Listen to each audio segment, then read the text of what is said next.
People think the suburbs go to sleep at 10. They don't. They just learn to whisper. My name is Aaron Pike. I'm 40 and measure my life in spreadsheets.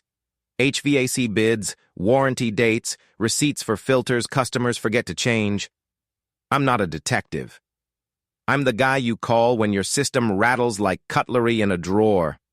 I live in a cul-de-sac 25 minutes outside the city where everyone owns the same trash cans and has opinions about mailboxes. My wife, Caroline, teaches AP English, which means her nights are graded in red pen. If you had asked me 6 months ago what we were, I would have said, predictable in a way that felt like a compliment. We had our Saturday grocery run, our Sunday window washing argument, our weeknight dinners in bowls because plates felt ambitious. We weren't perfect, but our life fit like an old hoodie. Then the notes began. The first was taped under the lip of our mailbox with blue painter's tape like someone wanted to commiserate with our HOA. It was small, lined, torn from a legal pad. Wednesday, 10:40 p.m. Porch light off safe. I showed it to Caroline because that's what you do with weirdness you don't want to own alone. She read it once, twice, then made her mouth into a neutral line I recognized from parent-teacher nights. Teen prank, she said. She tossed it into the recycling like it was a grade you couldn't change.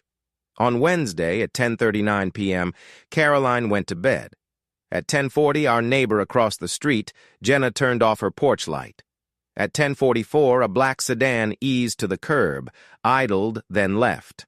I watched from our front window with the lights off. One of those men I'd once promised myself I would never become. I waited for something loud. Instead, the night swallowed its own secret and digested it. Quiet. The second note arrived a week later, tucked under our doormat like a flyer that didn't trust itself. Same paper, same hand, same initial. Saturday, 11:15. Back gate. J. We don't have a back gate. Jenna does. I could have shoved it into recycling and let the clamshell lid make that satisfying thunk. Instead, I slid it into a folder in my desk labeled House, because a folder is the morally neutral way to inventory paranoia. Here's the fact I can't dress up. I didn't tell Caroline about the second note. It felt like carrying a glass at the wrong angle one slip, and your evening turns into a hazard sign. If this is where you expect me to say Caroline started coming home late, you're right and wrong. She always worked evenings. Teachers don't clock out. They bleed slowly into night. What changed were the explanations. Before, she'd say, AP essays ate me alive, and it sounded like a joke with fangs. Lately, she said, we're piloting a night study for kids who can't stay after, which sounded like a grant application. On a Thursday, her phone buzzed while she was on the porch grading. She didn't look at it. She was elbow-deep in verbs. I glanced. The preview read, Tonight still on? Same bench. L. I asked the only version of the right question I could manage without sounding like a parody. Who's L? Leah, she said, eyes on a semicolon. New English hire, smart, chaos, good chaos. Same bench? We eat outside on Thursdays to remember we're not furniture. I made a joke about English teachers and benches. She gave me half a smile and finished an essay that discovered 4 ways to spell necessary and used none of them. That night I invented an errand and drove to the small park she liked behind the library. The bench she favors looks at a pond too shallow to deserve the word. At 9:10 p.m., Caroline sat there with a woman I'd never seen. The other woman wore a gray hoodie and a baseball cap, smartly anonymous. They weren't laughing. They weren't flirting. They were leaning in with the kind of urgency you save for cliff edges. A black sedan idled by the curb, lights off. At 9:18, Caroline hugged the woman, gave her a small envelope, and the woman walked to the sedan. It drifted away like a plan. I drove home and practiced not turning into a man who Googles his wife's name plus the word affair at 1 a.m. I failed. The results were boring. Sometimes boredom is a message. The third note wasn't taped or tucked. It was mailed. No return address. Postmarked 2 towns over. Same narrow handwriting. No greeting, no signature. Do not answer the first call. Answer the second. Ask for quiet hours. That night, our landline rang at 1:02 a.m. I didn't even remember we had one until it did the dull institutional warble of a phone built for utility, not delight. I didn't answer. It stopped. At 1:05, it rang again. I picked up. "Quiet hours," I said, feeling like a bad actor in a play that thought it was smarter than me. A breath, then a woman's voice, soft and flat. "Not Caroline." "You're Aaron?" "Yes." "You keep notes," she said, not a question. "Sometimes?" "We need someone to keep them." "Who is this?" "Someone who knows you can fix things without saying you did." A pause. "Jenna needs you to reset the breaker at 11:15 on Saturday. The panel's in the garage. The side door sticks. Shoulder it." "I'm not going into my neighbor's garage at night." "Then the lights won't go off when they need to," the woman said. "And what happens next happens under the wrong lights." "Call a cop." Silence. If the cops worked for Jenna, she'd have called them 2 years ago. The line clicked. I put the phone down and stared at it like it had broken a rule in my presence. I told myself I wouldn't go. I told myself that helping strangers with whatever this was didn't qualify as neighborly. I told myself my job description did not include nighttime favors for an anonymous initial. Then Saturday came, and at 11:12 I was in my driveway wearing a work hoodie and a headlamp, like a man whose good intentions can't find their keys. Jenna's side door did stick. Shoulder, lift, swear in. The breaker box had labels, the kind of neatness you don't see unless someone had to teach themselves order as self-defense. Kitchen A, bed N, porch east. I flipped porch west to off at 11:14 and 20 seconds. Outside, a car door clicked. Low voices. Footsteps on mulch. 4 minutes, then another click.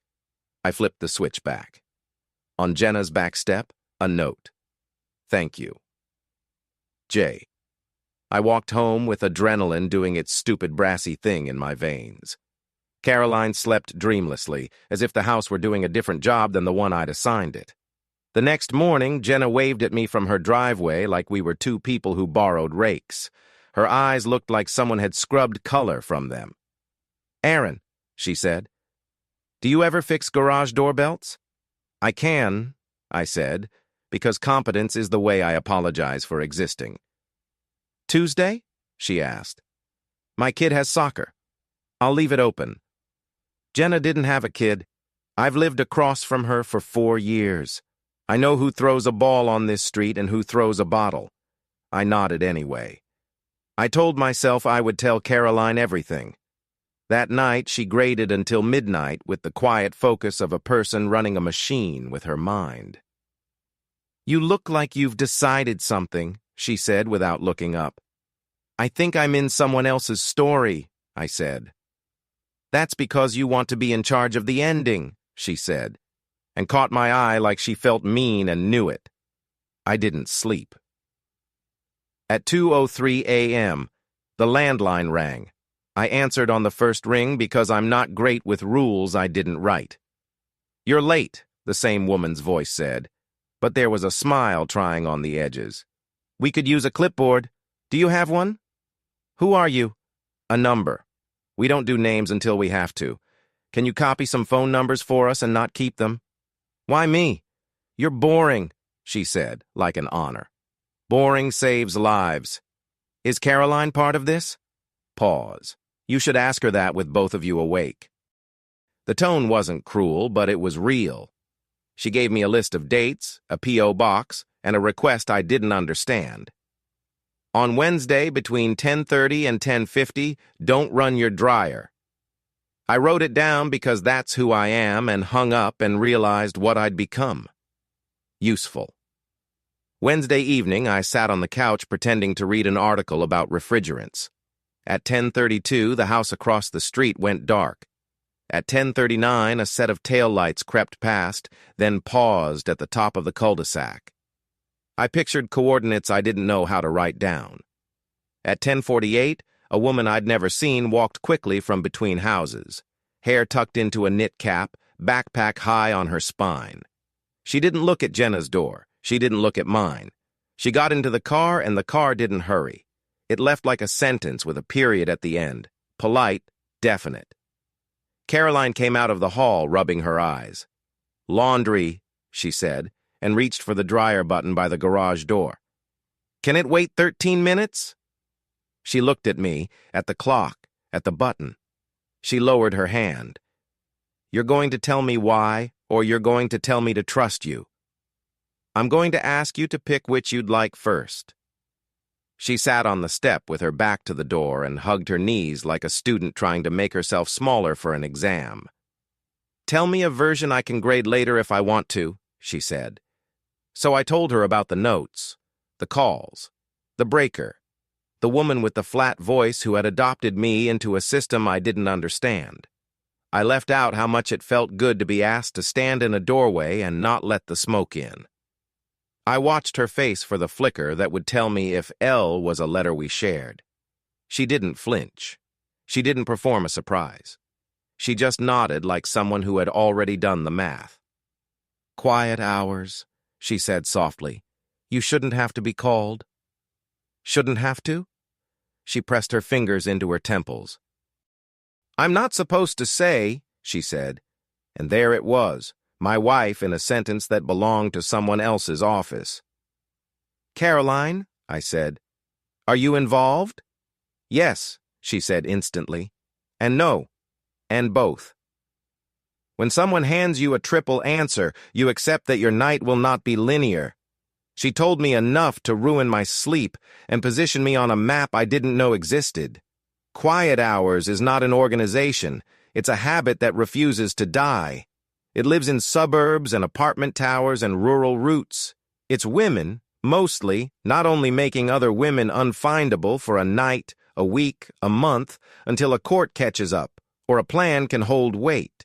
It borrowed the name from a school policy because the world notices school policies and ignores what happens in the dark.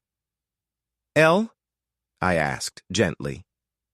"Lena," she said. "She counsels at the shelter. She asked me if I could take late grades on Wednesdays."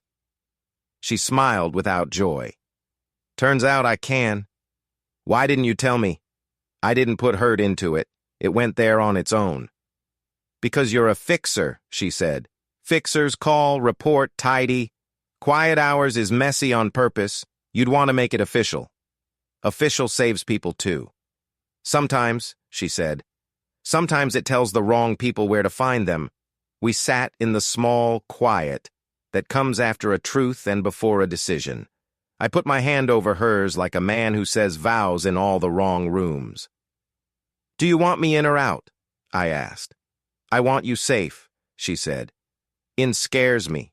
Out hurts you. Pick, and I'll catch up."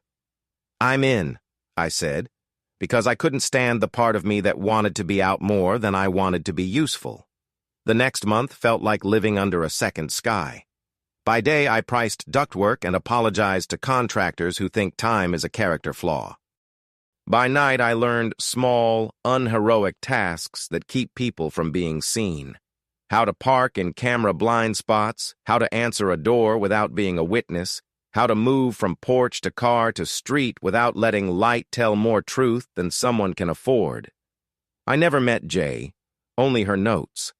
I never saw the woman with the flat voice, only heard that she preferred to be called Moth not because she flew to light, but because she understood how it betrays. I met Lena once at a gas station where the lighting thought it was an interrogation. She bought coffee, left a stack of preloaded transit cards on the counter for a fundraiser, and slid one toward me without making a show. "For when a car is a bad answer," she said. I also watched the black sedan. The man in the driver's seat had the posture of someone who has been taught what his hands are for and chooses the clean version. He never got out. He never came close. He idled at corners and followed 2 car lengths back and wore a hat that could be purchased 12 places within a mile. I wanted him to be the villain because villains give you permission to be simple. But some nights he delivered diapers to a door, and other nights he drove away when the porch light stayed on. Once he idled in front of our house and I stepped out. He rolled his window an inch. He had a quiet face. "You're Aaron," he said. Not a question. "Sometimes?" "Good," he said. "Stop being seen." "What does that mean?" "It means the man who's looking will notice the man who's looking back." "Who's looking?" He lifted his chin toward the top of our cul-de-sac. A white pickup sat under a honey locust like it had decided to be a bush. "He doesn't care about the women," the man said softly. "He cares about keeping score." "Who is he?" "Wrong question," he said. "Ask what he knows." "What does he know?" "He knows you like to fix lights," the man said, and drove away before I could rehearse another bad question. 2 days later, my truck tires were slashed. 3 neat cuts, polite as punctuation. The note under my wiper read, "Stay out of it, HVAC. This isn't your house." Sharp black marker, all caps. The A's were triangles. I didn't tell Caroline because I had decided my pride needed a hobby. I ordered tires and told my brother I'd parked dumb. That night Moth called and went straight to sentence 4. "Are you armed?" she asked. "No," I said. "Good," she said. "Stay that way." "I think someone put me on a list." "You put yourself on it," she said. "Congratulations, you graduated. Who is he?" "The kind of man who doesn't go to jail because he does his work through other men." "Name." "Another time," she said. "I need you to do math." I did math. Moth dictated 3 dates, 5 addresses, and a timing pattern that didn't make sense until it did. A schedule of deliveries, medicine, papers, kindness designed to keep one person from predicting the pattern. "We need you to add noise," she said. "Turn on the wrong light at 10:42. Leave your gate open on purpose. Water your lawn for 12 minutes. The watchers get bored if the neighborhood behaves." The first night I ran the hose at 10:45 in March like a man who has declared war on his water bill. The second night I moved my truck to the opposite side of the driveway at the time I usually go to bed. The third night I took out the trash with nothing in it. This is what resistance looked like, a list of small lies told to an audience of cameras. And then, because all stories need a concrete thing to focus, fear, Jenna disappeared. It was a Monday. She waved in the morning. Her garbage can sat out, tired, with a lid that didn't quite close. At noon, a man I didn't recognize knocked on her door and left a flyer for tree trimming. At 5:30, a police SUV crawled past like a coyote in a new neighborhood. At 10, her porch light went on, then stayed off. The black sedan never came. At 10:20, the white pickup rolled slowly past and stopped at the corner. It didn't idle. It just existed aggressively. The next morning, Jenna's mail piled like a dare. By afternoon, 2 officers stood on her lawn with faces practicing procedure. By evening, Caroline stood in our kitchen with the toaster unplugged and said, "We need to count backward from last Wednesday." And I understood that counting could be an act of love. Moth called that night before the landline could ring. "Do you have your clipboard?" she asked. I did. We built a timeline that looked like a machine. Contacts, last known, porch light, notes. Moth had more names than I had boxes for. "Jay has 2 jobs," she said. "The one you see, and the one where she makes sure men who break orders learn to like paperwork. Someone decided he didn't like the second job. I wanted to require big things of myself, to hunt, to demand, to bang on trucks with fists. Instead, Moth asked me to watch the cul-de-sac in a way that would feel like a neighbor minding his business. If he's as arrogant as he sounds," she said, "he'll circle to watch himself being clever." He did. The white pickup did not miss a night. It changed lanes when no lanes existed. It paused by the honey locust, like a dog who thinks if he sits, he won't be noticed. On the third night, I walked to the end of our driveway with a bag of recycling and stood there long enough to make my presence an accounting error. The pickup slid past. The driver lifted 2 fingers off the wheel in a manner meant to read as neighborly. His face was what people mean when they say clean-cut and decent about men who haven't been asked to prove it. Caroline came to stand with me because marriage is a sport that requires 2 faces pointed at the same weather. "That him?" she asked. "I think so. He looks like a fundraiser." "I hate that you're not wrong." We didn't do anything heroic. We played the long, boring game. We made ourselves visible and unworthy of escalation. We made our porch light random. We waved at everyone in ways that made girls on scooters feel like a parade and men in pickups feel seen. We logged his passes with times and angles and the way he put his elbow on the window like the armrest owed him money. I wanted a showdown. I got paperwork. Moth asked me to bring the log to a lawyer 2 towns over who kept weird hours and a kettle on. The lawyer listened, didn't blink for a full minute, then said the names of 2 judges like he was ordering from a menu. "We'll need an officer who remembers his oath," he said, "and a clerk who forgets who asked first." On Friday, a patrol car parked at the top of the street, like it needed to check its texts. The pickup didn't come. I went to bed with my eyes full of hope and my hands empty of useful. At 2:15 a.m., the landline rang once, then again. I answered on the second ring. "Basement," Moth said. "Now." "Our basement?" "Jenna's." You have the breaker key," she said, and hung up. I was down my steps and across my lawn before the fear could narrate. Jenna's side door stuck and gave. The basement stairs were the narrow, unambitious kind with a handrail installed by a man who'd never grabbed one during a fall. The air had the smell of old laundry and regret. At the bottom step, a small green light pulsed on the wall. Not a camera, a tag. It blinked a slow rhythm. 3, pause, 1, pause, 2. I followed the light to a fuse panel. Behind the panel, taped to the drywall with the kind of care that tells you a person doing it wanted to be remembered, a clear pouch held a phone. On the phone, a single note in a Photos app, with a date stamp from the day before. "If I'm not back by Friday, tell M I went to the lake. The one with the stone that looks like a loaf. Do not come. Do not be a hero. J." I took a photo with my own phone, then put the pouch back exactly as it was.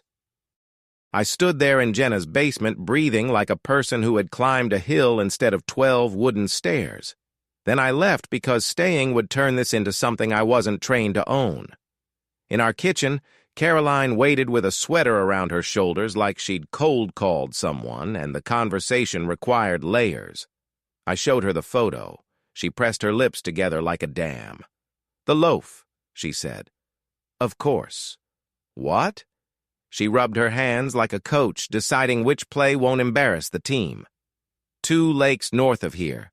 Quiet hours used it before. The rock looks like bread. The loaf is a flag. If a red ribbon is tied to the loop at the top, it's safe to approach. If not, you wait for someone who's not you. "Which one are we?" "Not us," she said, and put the sweater on properly like a woman choosing duty over sleep. At 9, the black sedan passed our house and didn't stop at the corner for the first time in nights. At 10, a text arrived from an unknown number with too many digits to be comfortable. "Stop looking. She's resting. No signature." The A's were triangles. I sent the photo of the basement note to Moth, like a man trying to signal a lighthouse with a candle. She replied 2 words. "Stand down." I didn't. I waited 30 hours. That's how long a man can pretend to be wise when all of his muscles want to audition for stupidity. Sunday morning, I drove to the lake Caroline described because I have not yet learned how not to hurt myself in the direction of answers. The rock did look like a loaf. The ribbon was not there. The parking lot was half full of people with dogs and optimism. I sat in my truck and watched water teach patience to the shore for an hour that did nothing to heal me. Then I went home because the better versions of me had escaped, and I wanted to make a bed for the one that stayed. Monday morning, a patrol car was back at the top of the street. At noon, it was gone. At 2, the white pickup came and did a slow lap of our loop like a man considering carpet. At 3, the black sedan followed, 2 car lengths back, like a shadow that had decided it was done apologizing. At 3:10, the patrol car turned in suddenly with lights off. The pickup driver, confident in his own normal, didn't bother to look in the mirror. The officer stepped out, calm, a human wearing his oath.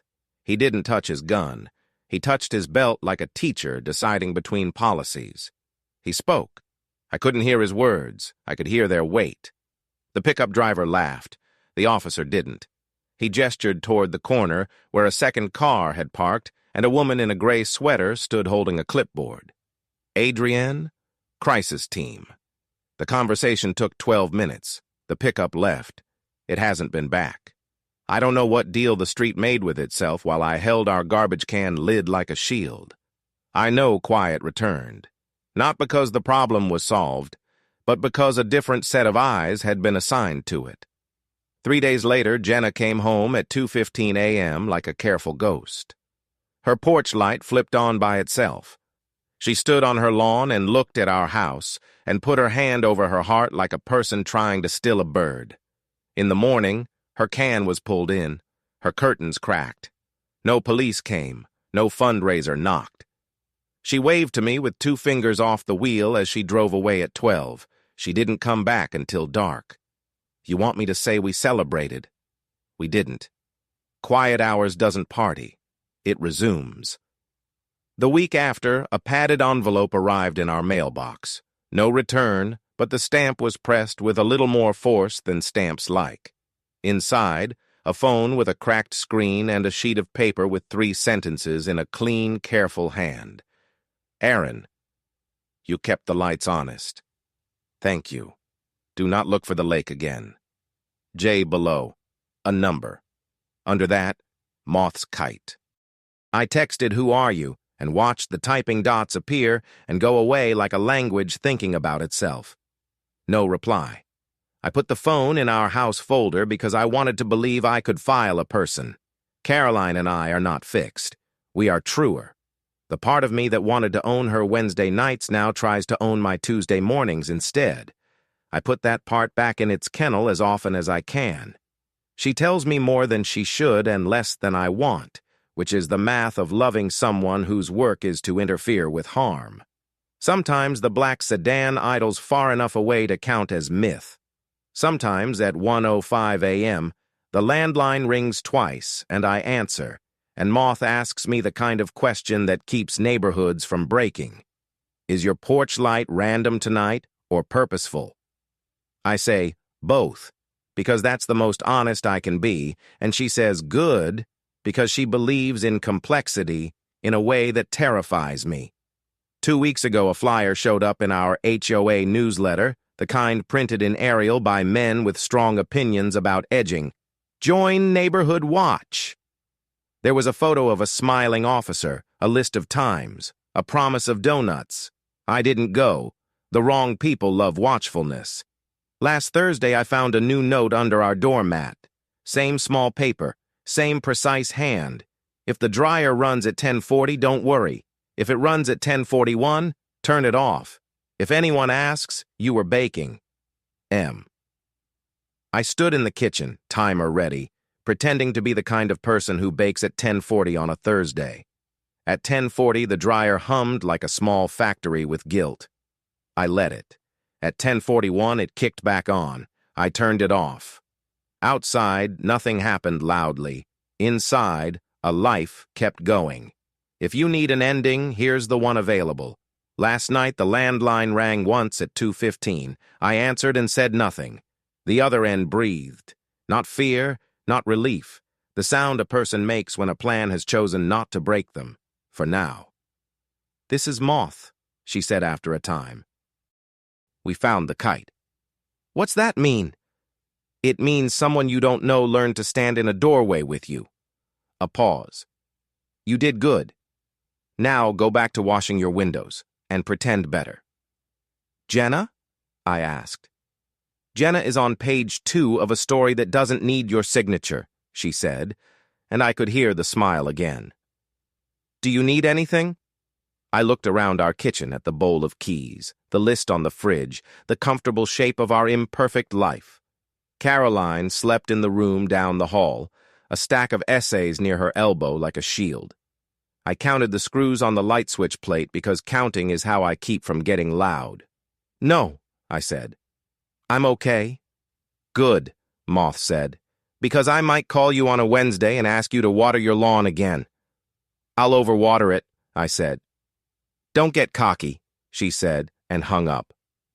Across the street, Jenna's porch light blinked once on, off, on then settled. Maybe it was a short, maybe it wasn't. The white pickup has become a rumor. The black sedan keeps its distance. The lake with the loaf exists whether I drive there or not. I keep the notes in the house folder not because I'm sentimental, but because one day I will forget which Wednesday required which light, and I'll need the memory of a time when we kept something awful off balance with nothing more than timing and an insistence on small, stubborn kindnesses. There's a story you want, sirens, cuffs, an apology in a courtroom voice. I can't give it to you. We live with the other one. The quiet hours between the easy answers and the dangerous questions where you choose the version of help you can afford and try not to be seen doing it. When I mow the lawn now, I wave at every car. When I take out the trash, I take it out with nothing in it, because a man walking his bin at 10:42 p.m. can be the weight that tips a night toward okay. Caroline writes quiet hours on the calendar in pencil with a small dot you wouldn't notice unless you were taught to. We eat in bowls, we sleep, sometimes we even bake. And if a note shows up under the mat next week, on that small paper, in that tidy hand, I'll put it in the folder after I do what it asks, and I'll wash the windows on Saturday like a man who understands his job is to keep the glass clean and his eyes kinder than his fear.